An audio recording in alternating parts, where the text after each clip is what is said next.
बिस्मिल्लाहिर्रहमानिर्रहीम ګرانو ملګرو تاسو ته په لرن انګلیش ان پښتو چینل کې په هراله او ستړي مشوم ملګرو په نننی کلاس کې به تاسو ته د انسان په بدن کې چې څومره اندامونه دي هغه ټول به تاسو ته په انګلیسي کې زده کوم کو کلاس لګوګدم شي نو بیا خو هم تر پایه پورې ګوري ځکه چې دا کلاس تاسو لپاره ډیر مهم دی راځئ چې خپل نننی کلاس شروع کو پهلنې ټکی موږ سره سره هډ چې کومه دی دا وی سر ته هډ سر هیر ویختو هیر ویختو پیس مخ د انسان چې کوم مخې هغې ته په انګلیش کې ویلی شي پیس نوز پوزه ایر غوږ آی سترګه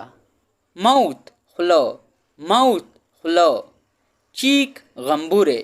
چیک غمبوره چین زنه ټیت غاښونه نیک څټ لپ شونډي عام بازو عام چې کومه ده د انسان د مټې ته وي البو څنګل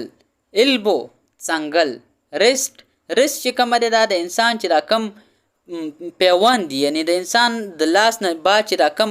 موږ سره جاینټي نو دې ته موږ په انګلیش کې ویلی شو ریسټ تاسو ته به په دې تصویر کې هم ښکاري ما ورته غشې لګولې دي فنګر ګوته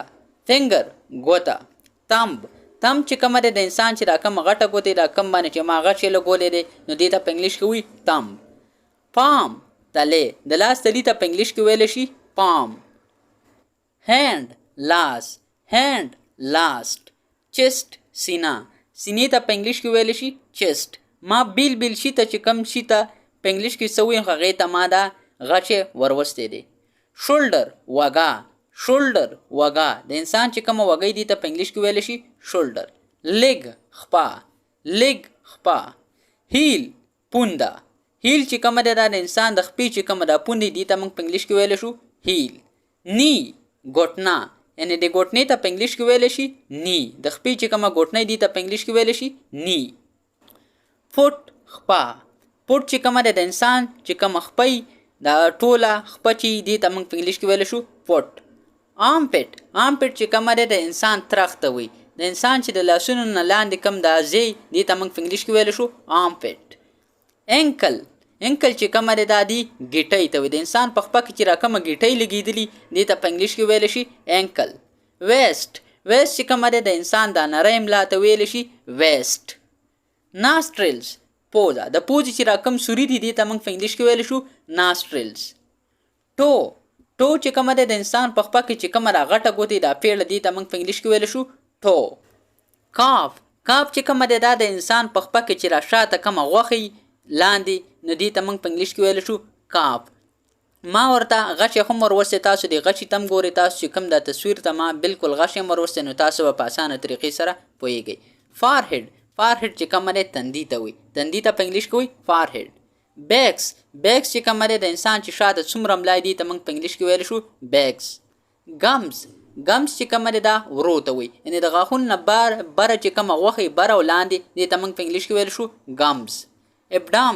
ابډامن چې کومه دی د انسان خېټې ته وي د انسان خېټې ته په انګلیش کې ویلی شي ابډامن بیلی چې کومه دی دا مکمل بالکل خېټې ته ویلی شي ټانګ جبه پیوپل سترګه په سترګه کې چې راکم تور او شین ټاکې دي ته موږ په انګلیش کې ویلی شو پیوپل امبلیکس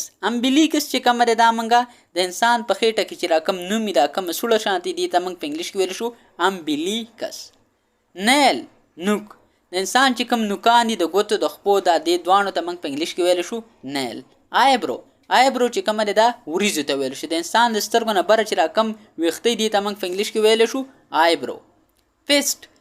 چې کومه دی د انسان موټي ته وي انسان چې کله خپل لاس را غونډ کړي دي ته موږ په انګلیش کې ویلی شو پیسټ ملګرو دا کلاس ما ستاسو دپاره ډېر په ګرانه باندې جوړ کړی نو دا د خپل کور ماشومانو سره هم ضرور شریک کړئ راځئ اوس خپل کلاس مخکې طرف ته بوځو